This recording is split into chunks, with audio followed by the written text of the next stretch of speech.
Bonjour à toutes et à tous. Je voudrais d'abord, pour vous, pour les personnes que vous aimez, former des vœux de santé, des vœux de réussite de vos projets, des vœux de bonheur. Et je crois qu'il faut regarder ensemble 2022 en face.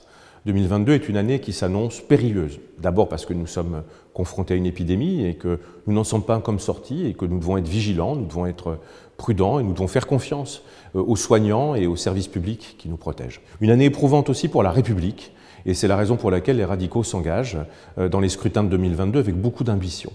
Éprouvante pour la République parce que Marine Le Pen est là, parce que Éric Zemmour a fait irruption, parce que l'extrême droite, l'extrême gauche sont très vivaces dans notre pays.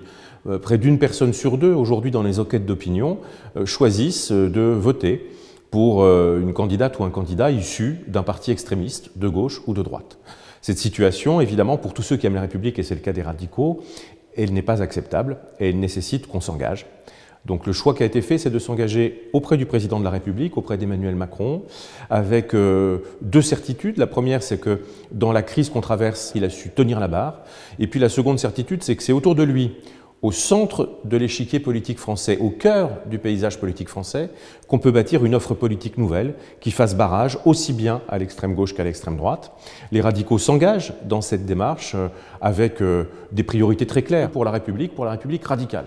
Cette République radicale, elle est moderne, elle est faite d'une écologie positive, d'une écologie de projet, qui tourne le dos à la décroissance et aux interdictions. Elle est faite d'une nouvelle vague puissante de décentralisation au bénéfice des communes et des régions pour multiplier les projets, multiplier les initiatives et faire coller les politiques publiques aux réalités du terrain.